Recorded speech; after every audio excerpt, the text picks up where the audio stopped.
Hello student, सभी को good morning, Radhe Radhe, Ram Ram. ठीक है, तो मैं मॉर्निंग में आपकी क्लास ले रहा हूँ और सेल के बारे में पढ़ेंगे हम, कोशिका के बारे में। मैं एक्स्ट्रा पहले 2 क्लास में पढ़ चुका हूँ, जिसमें मैंने सेल के बारे में पढ़ा था। कौन सी सेल? मैंने उसमें पढ़ा था प्लांट सेल। ठीक है, अब आज पढ़ेंगे हम क्या? Animal cell. ठीक है, जंतु कोशिका। तो फटाफट से मेरे आंसर देते जाइएगा आप लोग। सबसे पहला क्वेश्चन, प्राकृतिक कोशिका की बाहरी परत क्या कहलाती है? क्या कहलाती है बताइए? कोशिका भित्ति, साइटोप्लाज्म, न्यूक्लियस या कोशिका झिल्ली? राइट आंसर इज ए। ठीक है, कोशिका झिल्ली। चलिए अगले क्वेश्चन पर। अगला क्वेश्चन है इसमें, फटाफट बताइए। अगला क्वेश्चन है इसमें, कोशिका में ऊर्जा का उत्पादन कहाँ होता है? जल्दी फटाफट बताइए। कोशिका में ऊर्जा का उत्पादन कहाँ होता है? न्यूक्लियस, माइटोकॉन्ड्रिया, राइबोसोम, लाइसोसोम या फिर एंडोप्लाज्मिक रेटिकुलम? तो यहाँ से भी नहीं होता, ना यहाँ से होता है, ना ही यहाँ से होता है। तो बताइएगा माइटोकॉन्ड्रिया। ठीक है, राइट आंसर इज बी। चलिए अगले क्वेश्चन पर फटाफट करना है, क्योंकि बहुत सारे क्वेश्चन हैं। ठीक है, अगला क्वेश्चन है, कोशिका में कौन सी संरचना पाई जाती है? कोशिका के केंद्र में कौन सी संरचना पाई जाती है? तो कोशिका के केंद्र में माइटोकॉन्ड्रिया, गोल्गी तंत्र, राइबोसोम या फिर न्यूक्लियस? तो right answer is nucleus. Right answer is A, nucleus कोशिका के केंद्र में पाया जाता है। देखो, ये है कोशिका, ये है केंद्रक, ये न्यूक्लियस है। ठीक है, यहाँ पर डीएनए भी पाया जाता है। ठीक है, यहाँ पर डीएनए भी पाया जाता है। क्या पाया जाता है यहाँ पर? डीएनए। ठीक है जी। अगला क्वेश्चन है इसमें, चलिए फटाफट बताइएगा अगला क्वेश्चन क्या है। अगला क्वेश्चन भाई, ये बहुत स्टेप, इसमें थोड़ी गैप हो गया है भाई, तो माफ करना। कोशिका में जीन कहाँ स्थित होते हैं? तो कोशिका में जीन कहाँ होते हैं? साइटोप्लाज्म में। बताइएगा आप लोग। तो साइटोप्लाज्म में नहीं होते हैं, और भी बताइएगा। और इसमें ये भी दिया है, माइटोकॉन्ड्रिया और राइबोसोम कहाँ पर होते हैं? तो right answer is A, nucleus. Nucleus यहाँ पर, ये न्यूक्लियस है, केंद्रक है, इसी में जीन होते हैं। ठीक है, इसी में मैंने बताया था अभी कि डीएनए इसी में पाया जाता है। चलिए अगले क्वेश्चन पर। अगला क्वेश्चन है, कोशिका की रचनात्मक कार्यात्मक इकाई बताइए। तो कोशिका की जो रचनात्मक कार्यात्मक इकाई है वो कौन सी है? बताइए क्या है? अणु है, कोशिका है, ऊतक है, क्या है?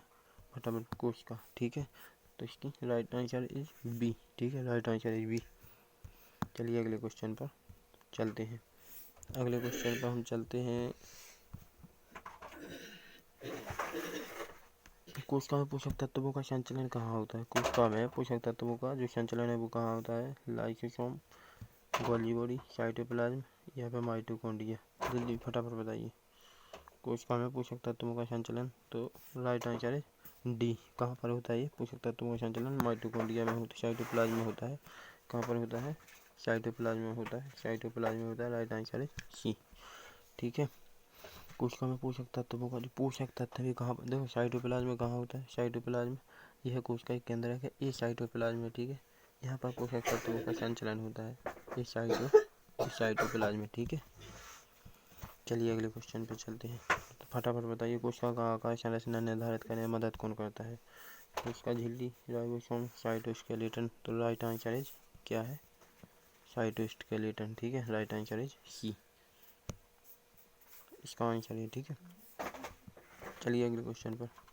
अगला क्वेश्चन है, कोशिका में प्रोटीन संश्लेषण कहाँ होता है? फटाफट बताइए, कोशिका में प्रोटीन संश्लेषण कहाँ होता है? राइबोसोम, माइटोकॉन्ड्रिया, साइटोप्लाज्म या न्यूक्लियस? बताइए फटाफट इसका आंसर। राइट आंसर इज ए। क्या है इसका? राइट आंसर इज ए। अगला क्वेश्चन बताइए, 9वां, कोशिका में अपशिष्ट पदार्थों को नष्ट करने का कार्य किससे होता है? तो कोशिका में जो अपशिष्ट पदार्थ होते हैं उनको नष्ट कौन करता है? Mitochondria, lysosome, nucleus, ribosome? Right answer is B. क्या है? Right answer is B, lysosome. ठीक है, चलिए अगले क्वेश्चन पर। अगला क्वेश्चन है, कोशिका झिल्ली किससे बनी होती है? कोशिका झिल्ली किससे बनी होती है? प्रोटीन से बनी होती है, कार्बोहाइड्रेट से, लिपिड से? फटाफट बताइए, कोशिका झिल्ली किससे बनी होती है? प्रोटीन से बनी होती है, कार्बोहाइड्रेट से, लिपिड से बनी होती है? बताइए फटाफट। या पानी से बनी होती है? Right answer is C, lipid और प्रोटीन से। तो कोशिका झिल्ली, सेल मेम्ब्रेन, क्या? Cell membrane. ठीक है, सेल मेम्ब्रेन। सेल मेम्ब्रेन किससे बनी होती है? प्रोटीन प्लस लिपिड से। ठीक है, प्रोटीन प्लस लिपिड से बनी होती है। कोशिका झिल्ली किससे बनी होती है? कोशिका झिल्ली प्रोटीन और लिपिड से बनी होती है। अगला क्वेश्चन है इसमें, कोशिका विभाजन के दौरान ये संरचना प्रकट होती है। कोशिका विभाजन के दौरान संरचना, कौन सी संरचना प्रकट होती है? Nucleus, chromosomes?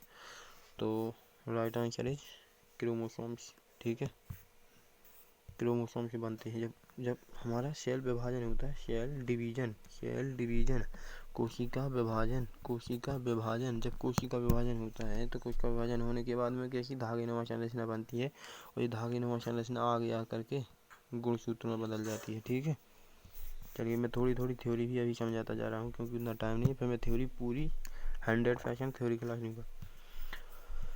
चलिए इसका आंसर बताइए, कौन सी कोशिका संरचना बैक्टीरिया में नहीं पाई जाती, कौन सी कोशिका संरचना बैक्टीरिया में नहीं पाई जाती है, बताइए फटाफट।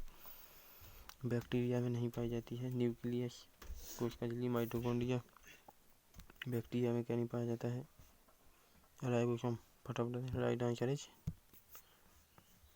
इज ए, न्यूक्लियस बैक्टीरिया के अंदर नहीं पाया जाता, न्यूक्लियस। ठीक है, अगला क्वेश्चन है,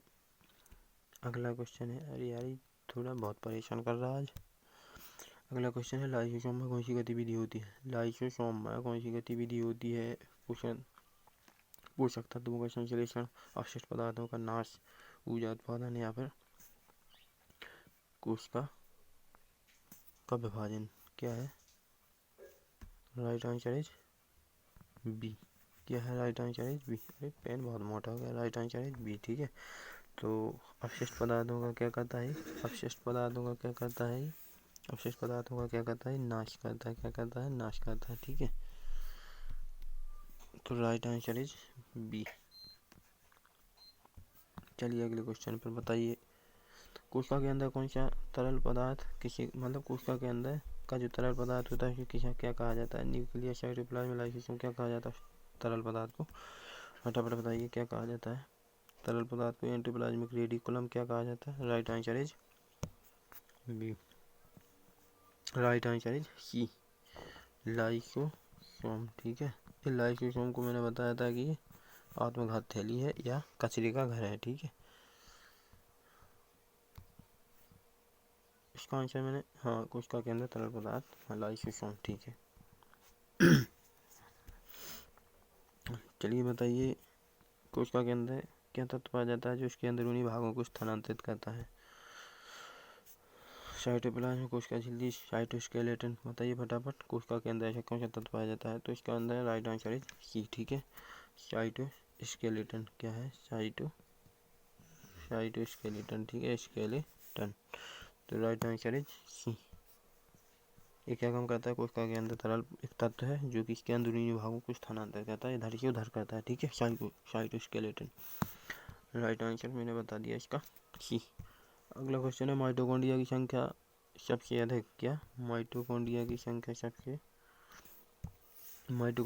सबसे अधिक कहाँ पाई जाती है, हृदय में, मांसपेशी, रक्त या तंत्रिका कोशिका में, फटाफट बताइए माइटोकॉन्ड्रिया की सर्वाधिक संख्या,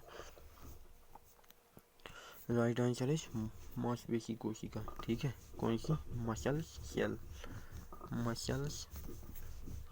ठीक है, मसल सेल। अगले क्वेश्चन पर चलते हैं, अगला क्वेश्चन है, कोशिका के भीतर सबसे छोटे संरचना बताइए, कोशिका के भीतर सबसे छोटी संरचना क्या है, राइबोसोम, माइटोकॉन्ड्रिया, लाइसोसोम, फटाफट बताइए, या फिर न्यूक्लियस। कोशिका के अंदर सबसे छोटा तो मुझे न्यूक्लियस दिखता है क्योंकि यहाँ पर होता है सबसे छोटा। ठीक है यार राइबोसोम, कोई बात नहीं, कोशिका के अंदर सबसे छोटा राइबोसोम, और राइबोसोम प्रोटीन का निर्माण करता है, क्या करता है, प्रोटीन का निर्माण करता है। ठीक है, चलिए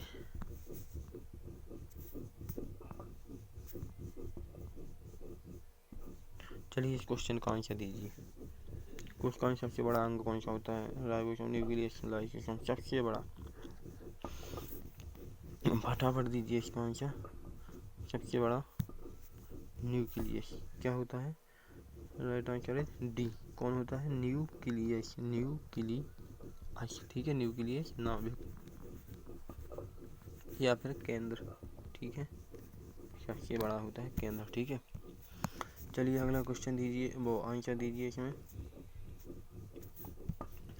कोशिका के अंदर पदार्थों का परिवहन किसके द्वारा होता है, कोशिका के अंदर जो पदार्थ का परिवहन होता है वो किसके द्वारा होता है, माइटोकॉन्ड्रिया, साइटोप्लाज्म या राइबोसोम, फटाफट बताइए, या और भी कोई है, बताइए फटाफट, राइट आंसर इज डी। ठीक है, क्या है, राइट आंसर इज डी। जो गोल्जी तंत्र होता है, गोल्जी सिस्टम, ये क्या काम करता है, कोशिका के अंदर पदार्थों का परिवहन करता है। जो पदार्थ है ना अपने, वो कोशिका के अंदर कैसे परिवहित होते हैं, गोल्जी बॉडी के द्वारा, ठीक है, पदार्थों का परिवहन। हमको अगला क्वेश्चन पढ़ना है इसमें, किस संरचना में जीन की जानकारी संग्रहित होती, न्यूक्लियस, माइटोकॉन्ड्रिया, लाइसोसोम। देखो यही क्वेश्चन बार बार घुमा फिरा के आ रहे हैं और हमें लगता है अलग अलग आ रहे, नहीं, वही कोशिका के क्वेश्चन वहीं पर घुमा दिए जाते हैं। अभी ये क्वेश्चन नया है, किस संरचना में जीन की जानकारी होती है। तो आप लोग बताइए जीन कहाँ पाया जाता है। मैंने बताया था ना कि ये सेल है, ये केंद्रक है, ये केंद्रक, यहाँ पर इसमें जीन पाए जाते हैं, ठीक है, यहाँ पर इसमें क्या पाए जाते हैं, जीन पाए जाते हैं, ठीक है, जीन पाए जाते हैं।